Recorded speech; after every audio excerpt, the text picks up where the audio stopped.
The three biggest mistakes mediators make in marketing, part of the series Titans of Mediation with seasoned mediator trainer Dr. Barbara Manousso. That is our topic for today. Welcome to the Lawyers and Mediators International Show and Podcast by InstantMediations.com, where we discuss law and conflict resolution topics to educate both professionals and everyday people. Catch regular episodes on YouTube, the Instant Mediations app, and anywhere you get your podcasts. Just remember, nothing in these episodes constitutes legal advice, so be sure to talk to a lawyer, as cases are fact dependent.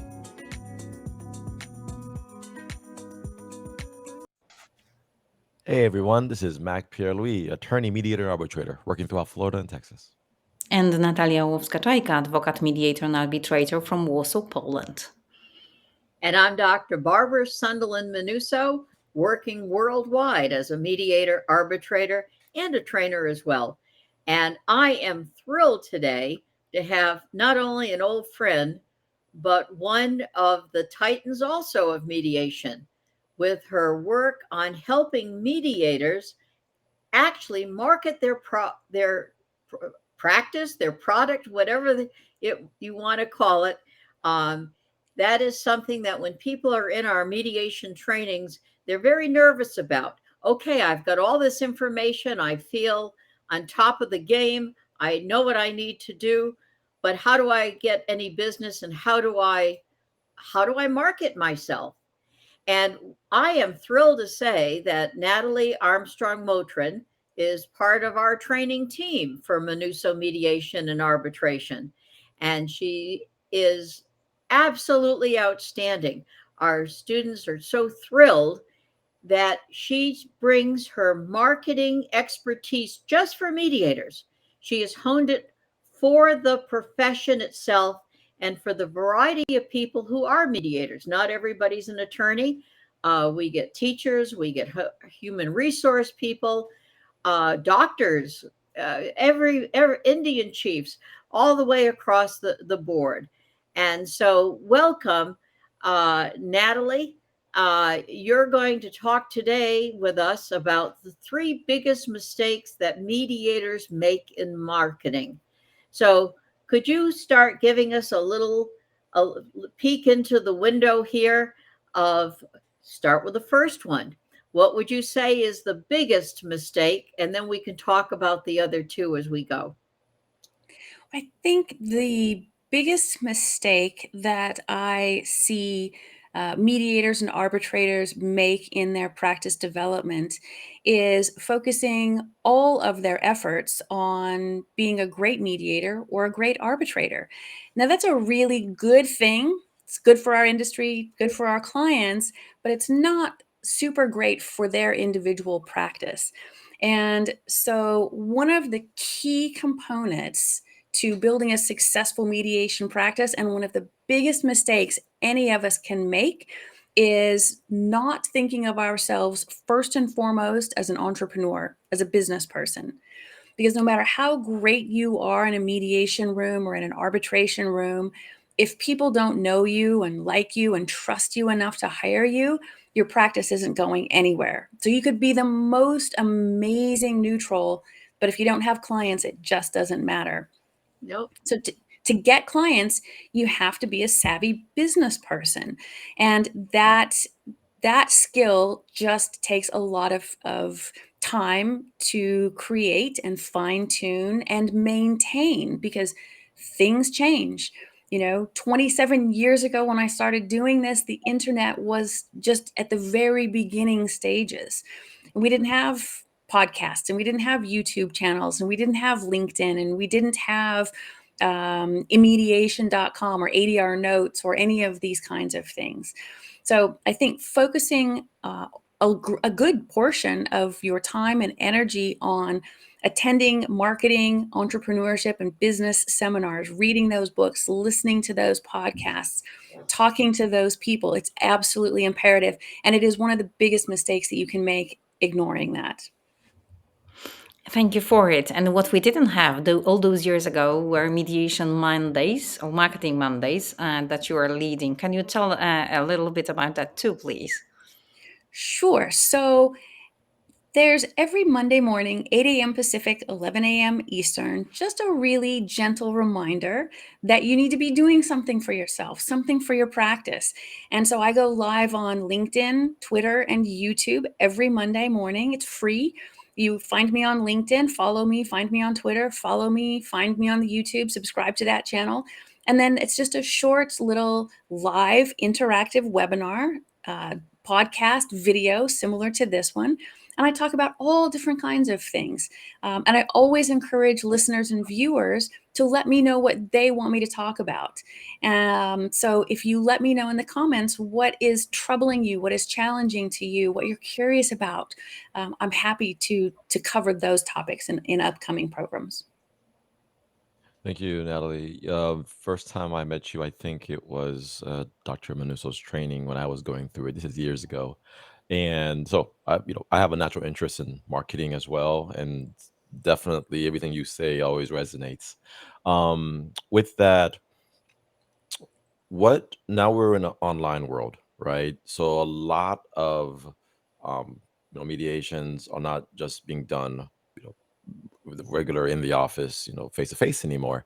And parties, especially tech savvy parties, they know that. And so they're going to be looking for mediators who can meet that need.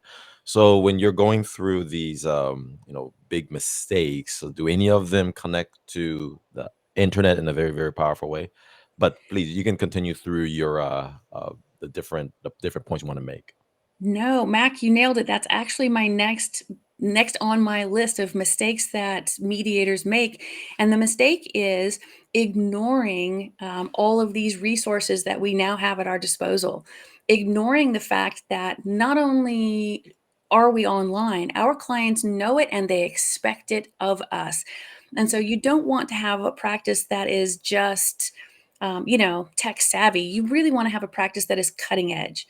You want to be able to take advantage of this kind of format, podcasts, YouTube channels, in the same way that Barbara and I had to have a trifold brochure on the table in our lobby 30 years ago for our practices. You now have to have a website.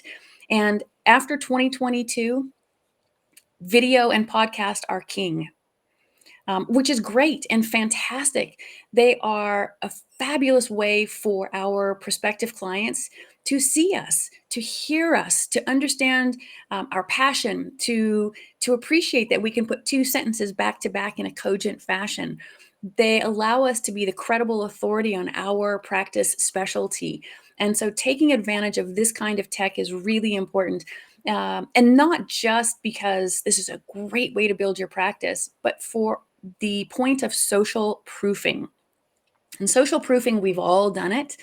Everybody does it. And our prospective clients do it to us. And that's where you log on to Google and you type in mediator in Warsaw, Poland. And if Natalia's name doesn't come up and just crowd that whole first, second, or third page of Google, makes us, think maybe we haven't chosen the right mediator. So we're looking for that validation. We think Natalia is the best. We suspect she is. She gets, good referrals, rave reviews. We like what she's putting up on social media. We like the podcast. We like the videos, but we're going to check anyway. So we go to Google, we put in Natalia's name or mediator in Warsaw, and we need that validation. We need her photographs and her videos and all the backlinks on the web page. We need all of that to come up to say, oh, yes, you've chosen well. You can continue with this particular mediator. So I think that using technology is imperative. It also means that for a lot of us, state, jurisdictional, and international borders don't count anymore. And so as business people, that allows us to expand our practices into places we otherwise would never be able to go. So it is a great gift to be at the leading edge of the technologies that are available to us, Mac. And Natalie, I want to just concur with you. I had a person just the other day that called, signed up for all our trainings. And what he said to me was he felt he knew me because I have a little vignette on my website to show what mediation looks like. It's not 100% open. I do it's a abbreviated concept of it. But after hearing that, I thought Natalie will be so proud when I tell her that it is resonating with people, and you're absolutely correct. And you've talked about a couple concepts. Would you tell us also what your second or your third concept is? I think The maybe you've already massaged it a little bit, but please, you said one, you said two. Now, if you'll tell us three. The third of three really big mistakes that people make is, I think, fairly common. And you'll recognize this one. And that is that it doesn't seem to matter where we get our training, 40-hour community mediation center, the Strauss Institute with you, Barbara, at Harvard. It doesn't make any difference. If you finish that training, LLM, 40-hour, no matter, if you finish that training and you have your certificate in your hand and you open your computer and then you're just sitting there waiting for something to happen, that is the death nail in the coffin. You Mhm. cannot just get your training, get your certificate, and then put your feet up and think, oh gosh, why isn't my phone ringing? Why am I not getting any forms on my website? That is Mhm. not how this industry works. Building a practice in this industry is a contact sport, and you have to be actively out there meeting people, networking, writing, speaking, training. You have to be on top of your game for social media, for all of these kinds of tech pieces. You really have to be participatory, because again, the only reason people hire us is that they have to know we exist, and two, they have to like what they know about us, and three, as always, they have to trust us. And that only comes when they've had an authentic interaction with us via whatever medium is your strong suit. They have to have had an interaction with us. So that big mistake is getting your training and then just wondering where all the business is. That's just not how it happens. And it doesn't matter if you are coming off the bench as a retired judge, or you've decided to rewire your human resource career into a mediation career. It doesn't happen. And Natalie, I appreciate you putting me in the ballpark with Harvard mediation and whatnot. But of course, the best is Manousso mediation and arbitration worldwide. And they try to aspire to our level of training, but that's a little tongue in cheek and getting a little poke there. I'm just joking with you. But that is so true. We've had so many students sometimes that have, I like to use the analogy, if they were selling widgets and they filled their garage with widgets and then sat by the phone waiting for it to ring, they'd be sitting for a long time. And some people might say to us, well, I'm shy, that's not in my nature. So when you hear that, what would you recommend for them, for the person who thinks they don't have the capabilities to be a self-marketer? Which is totally fair. I mean, absolutely fair. A lot of us go through school to be an architect or a physician or an engineer or an attorney. And in those programs, we're not taught how to build an architectural firm. We're not taught how to build a medical practice. We're not taught how to build a law firm. That's a separate skill set. And so for us finishing a mediation training, an arbitration training, an LLM, we still have to take business classes, entrepreneurship courses, listen to the podcast, read the books, etc. And if you say to me, Barbara, oh, Natalie, I'm simply too shy to go to the networking events, you and I would come up with a strategy so that you have a friend in the association or the organization that sort of locks elbows with you and takes you around and introduces you to people. Or I would say, if you're not good face to face, let's do these videos. We can do small educational, informative, or even entertaining videos so that people can get to know you. Although that's in a unilateral way, it's still very effective. You can do a podcast, you can publish articles, so many different things that you can do. And if at the end of the day you say, oh, yeah, I'd love to be a public speaker, but I don't have time to take a Toastmasters class. Or, yeah, I'd like to write more articles, but, who's got the time to do that? Or, yeah, I don't like networking events. I'm allergic to, shaking hands, or whatever your concern is. I would say there are ghost authors, ghost writers who can help you write your blog. You can join Toastmasters and become a better public speaker. I can help you overcome, and there are thousands of books written about how to network in a business environment effectively and efficiently. You can watch a YouTube tutorial about how to create a podcast. I mean, there's really no excuse. But if finally you say, yeah, healthy argument, but I'm still not doing any of it. Everything you've just said above just sounds horrible, and that's just going to make my life, just suck. I don't want to participate in any of those things. Then I would suggest there is still another option for you, and that is for you to simply outsource those activities. You can't ignore the activities, but you can outsource them. So if you want to have a blog, get a ghostwriter. If you want to do some of these things, you can outsource them. You have to be on social media. If that's not your strong suit, find someone who can support you in that. And if you don't want to hire individual consultants, you can always join a roster, join a panel. They are not fantastic, but they're pretty good at marketing and promoting their panelists. And so there are, just in the United States, almost 500 different rosters and panels that you can join. Join one of those organizations and just take it off your plate altogether so that you don't have to think about it. And then I would want to ask you, Natalie, is every single way of marketing equally good for every single mediator? Or what tips would you give to avoid those mistakes so that someone who is, let us say, someone is a newly born mediator, they're very enthusiastic, they listen to you, that I want to avoid these mistakes. But how can they identify which sort of marketing they will be best at? How can they really make a plan how they're going to market their strategies, their practice, their best skills?